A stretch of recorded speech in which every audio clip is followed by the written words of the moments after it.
Welcome to our Leith Live series of podcasts. These are memories and stories from people who lived, worked or went to school in Leith.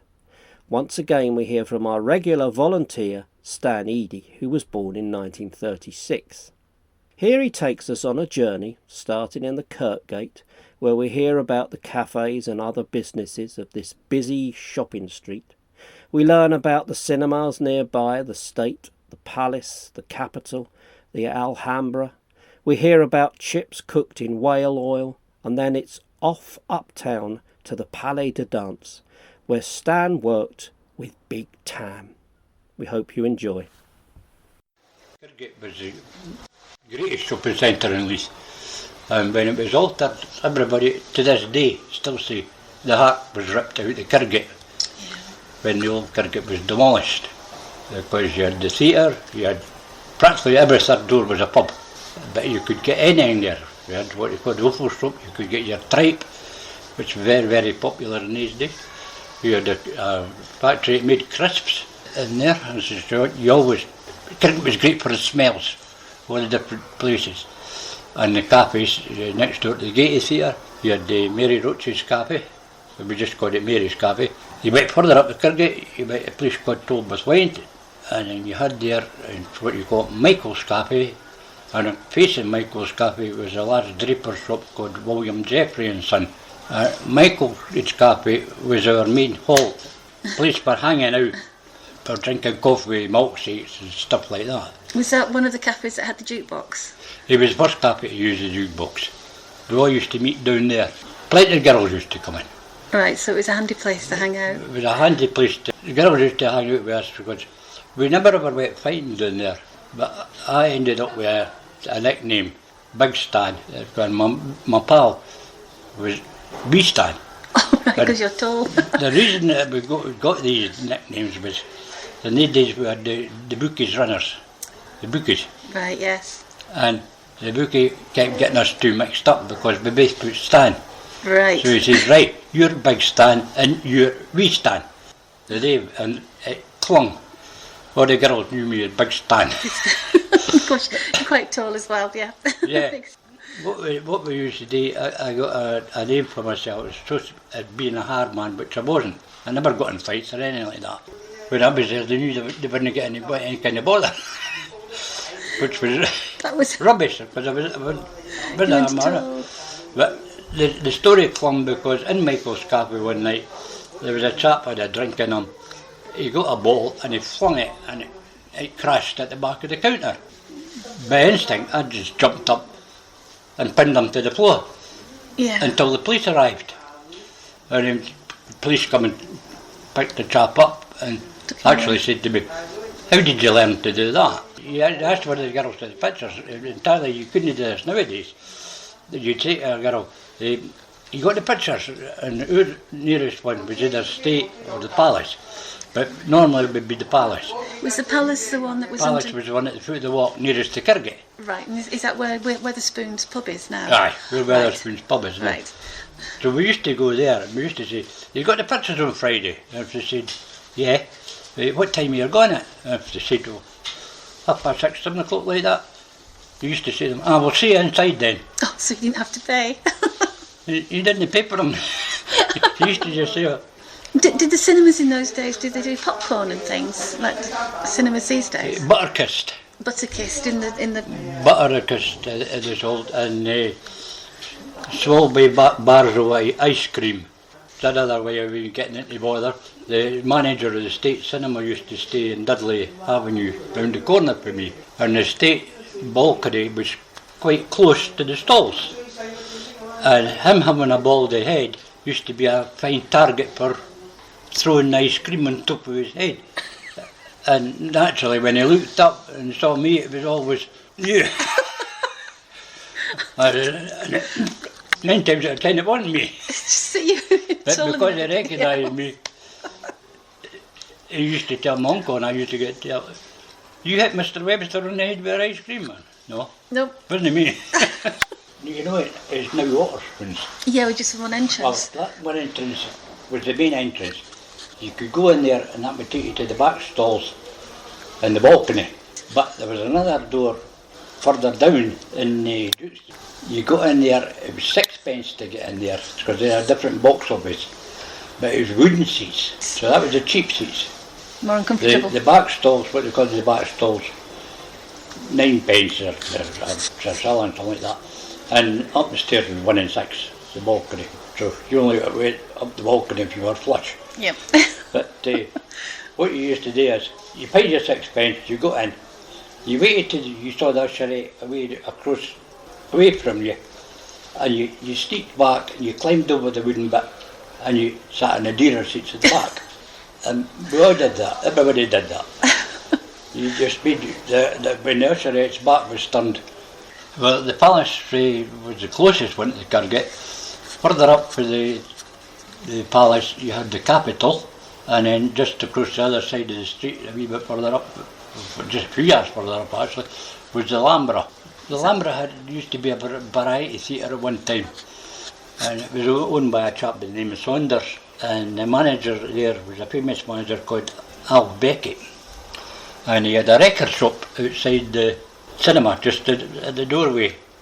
He had Beckett's record shop, and Alf had a habit of playing Jimmy Shan music, and the sound in the projection room in the Alhambra had to wait until Alf had switched the sound to them so as they could start their sound on the film, but he never did it until he finished playing his record.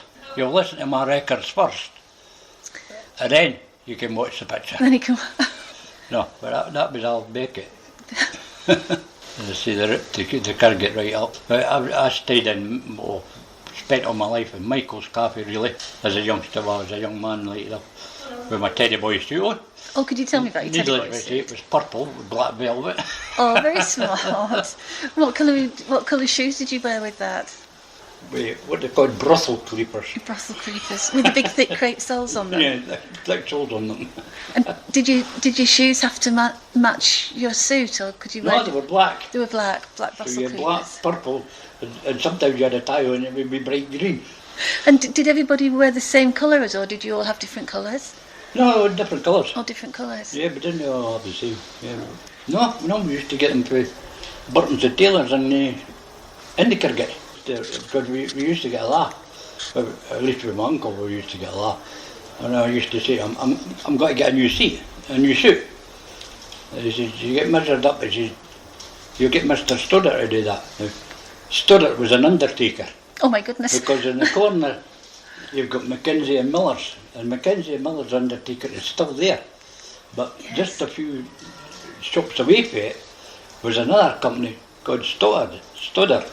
And he used to stand at the door, and my uncle used to say, he's measuring everybody up as they go past. He says, he's measuring everybody up as you go past, so go to Stoddart and he'll tell you exactly what your measurements are. We're on about my uncle there. I put everybody off cowboy pictures. How did you manage that? People call them Western now, but we got them cowboy pictures. Roy Rogers and all that lot. Gene Autry. Thing with it. And the uncle during the war was doing the docks, and he was doing a double chip. And he come home for his lunch this day, and he had the revolver with him, big black holster, to say to him, can I get to see that? He said, what do you want to see it for? I said, I just wanted to feel the weight of it. Yeah, I said, so he made it safe for you to give it. I said, I got this. I said, and I'm trying. He said, what are you trying to do? I said, I'm trying to do what the cowboys do. I was trying to burrow on my finger. I said, and it was impossible to do. It was too heavy. Oh, I said, and I told all my pals, I said, see the cowboy pictures? I said, they get out of Woolworths the same as us. Yeah. I said, you can't do it with a gun. So I put them all with cowboy pictures. And how much did it cost to get into the cinema in those days? 6p was the Palace. I think the State was 6p as well. But most of them were about 6p because that's what you used to get for pocket money really. Right. Was 6p. Yeah, so you just saved it. Because I got my pocket money through my grandma on a Sunday. She had what we called the mango, which was great big rollers on this. I said, and you put the zinc bath underneath it, and you spent all day turning the handle for them, and at the end of the day, you got 6p. Oh, that's smashing. So that was it. Another way we used to get money is bonfire nights and that. not during the war, because you couldn't do bonfires. Yeah. But when the war was finished, and then you were able to do bonfires, the local pubs, like the Lord Nelson was the nearest pub to where I stayed. Whereabouts was that? In Trafalgar Street. They didn't go under the name of the Nelson in the village, which was in South Port Street. They went under Charlie Kelly's was the owner of the Lord Nelson, Right. and Baby King was the owner of the Village Inn at the bottom. And both of them used to give you sixpence, and that was to make sure that you and your pals don't throw any fireworks in the doorway. So you've always got your money and said, right, make sure nobody don't bring the fireworks near me. Keep away. So Stay in the main street. In my mother's time, she says that the old Laurie Street picture used to accept jam jars. Have you got any bottles you want to throw out? They charged you for the bottles. If you bought a bottle of lemonade or something, you had to pay a deposit. Right. So they were quite happy to hand you the bottles. And the same with the beer bottles, what they called the screw top. If somebody went home with a screw top on the Saturday night or something, because the pubs used to be closed on a Sunday, and maybe they've had a couple of bottles in the house, the woman in the house used to say, yeah, there's a couple for you. So And then you used to take them to the local pub and go and what they called the jug bar and say, a couple of empties, and they were quite happy to give you the money for it. You never had any problem getting money. So, But that's how we used to get pocket money, because what you got back in the bottle was enough for a bag of chips. The only thing is, during the war, they enough to fish and chips didn't taste all that good because they were made with whale oil. Stinky with the whale oil. Danse tasted all right. I mean, if you see anybody asking for a pie now, it usually goes into one of the heater things. Onto the microwave. Whereas the old days, their day, it went in with the fish, and it would come out dripping of grease. They just used to cut it, stand it up, and let the grease drip away before they gave you it. Right. Type of newspaper. Yeah, everybody used to save up their newspapers and hand them into the chip shop. Yeah. And that way, when next time you went in, you got an extra portion flung on your thing if you kept them supplied with the old papers. Yeah. That was our meeting place on a Friday night after Boys Brigade. We always went up and we sat in and had the iron brew. And, the favourite one there was American cream soda. That was our most favourite drink. And maybe a pie supper or something like that. No. No, just the vinegar, yeah, you got the vinegar if you wanted. It was on the table. You just helped yourself to either sauce or vinegar. When the sauce tasted vinegary, so chip shop sausage with a special sauce they used to make up themselves. The gang fights and that. That is just not true. It never happened. The only time you had a fight down there, and it was sometimes better than go to the pictures. right. Because More entertaining. you would say it was an old man, but nowadays you would say the person was middle-aged. But they would come out of the pub and they were drunk, and they try to go fighting. A blow never landed, because they were that drunk. They were missing each other. Missing each other.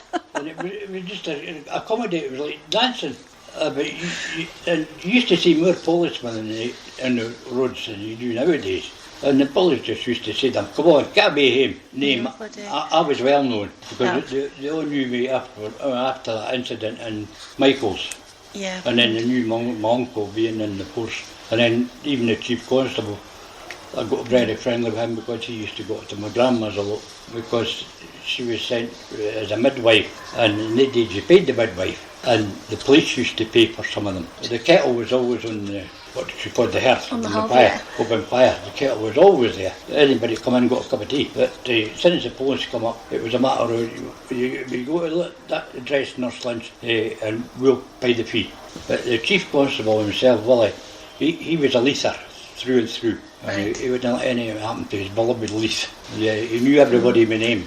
And I actually had a chap in the shop a few weeks ago, and he said, you've not got a photograph of Tolbert Find. I'll give you some. So I'm waiting for them coming. Because opposite Michael's cafe was as I said, the draper's called William Jeffries. Now that was famous for the manager in there was a chap called Bryce Lane. And he actually, his hobby was sound systems and records. He had a studio in Craighall Road at the same time, and he was the first person to make a record of the tattoo.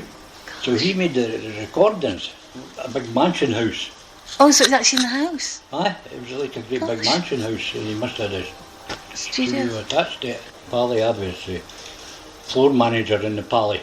Oh, I was there for about 3 years. We, what's his name? Eric Morley, he was the boss. The actual manager of the Palais was Bruno Forte. Eric's family are still making money off the name Come Dancing. Come Dancing, or anything to do with Come Dancing. A young chap working us was the name Big Tam. Was he very tall or was he very small for that name? No, he was thin. Right. He changed the name eventually and he's known as Sean Connery. But in the days it was Big Tam. Big Tam. And he used to deliver milk for St Cuthbert's. And then he worked with us in the Palais. On a Saturday when we had the two things, in the afternoon they danced the records, at night they danced to the band. But you had about 2.5 hour break or 3 hour break between the two shows. And sometimes we used to go across the pub for a pint, turning the handle. Oh, so the revolving stage was He bodybuilding. So he'd have been keen at that job, but not, he hated that job. Didn't want to do it. We used to say, Tom, you got to do it. Oh, I done it last night, let somebody else do it. Right. It was up above what they call Jank's Corner. Whereabouts was that? In Palais, it was right away at the far end of the Palais. I used to have to take the takings from there, all the way to the front hall, up to the office, which was right at the front door. So I hated going with the bags of money. Yeah, because they could pick you out, because I had to wear a monkey suit. Oh, the rest had red jackets on, but I had the evening suit on, the bags of money. It seemed to be a long, long distance away from the cafe because they used to have benches and then the cloakroom in there. That's the only place I actually had an accident. I got my arm broken. I got flung the wrong way and I hit my elbow on the side and broke my arm. Training us on how to get rid of awkward customers. Oh, I see. He flung me the wrong way and I hit the edge of the bench. I got a rise out of that one. That was all the time. Yeah, that was... Because we used to have a knack of getting them out. You never hit them. Right. So you were trained that one would get the right arm while the other got the left arm. And you used the pillar and you tried to smash them into it. Not their head, but their body. If you got a right good smack there, and right at the side of the bandstand where the handle was for turning it, there was an exit door there. The troublemakers we just used to bounce it there into the lane. You didn't have to take them through the front way, you got them out the back way. And did you ever find that anybody used to go out, be ejected through the side door, would try and come back in through the front door? No, never had that problem. Well, I couldn't really tell what was happening at the front door because once I was in, I was in. The only time I went through the front door again was if I was going up to the office. Yeah. Well, I spent all my time in the hall. The handle for the revolving stage, was that a heavy handle to push it? Oh, how do you describe it? Probably by doing the old-fashioned cars with a starting handle, it was much bigger. But it was quite easy to shift. You pulled that was like a brake, it's a wedge. You pulled the wedge out, and once you pulled the wedge out, you could turn that quite easily. And then the whole stage would just revolve? Yeah, the stage just used to come around. So you'd have one band getting ready onto the back of the stage? One band would sting me and the other one would start up on the way around. So there would be almost no breaking music and... One continued to the other started. If you've enjoyed this podcast, we have others. Just pop along to our website, www.livingmemory.org.uk, and follow the link on our homepage. You can also learn more about our work or trawl through our photo archive. We have over 3,500 photos for you to look at. Check us out on Facebook under Living Memory Association, or for podcasts, Thelma FM. We also have a Twitter account. Thank you very much for listening and enjoy our other content.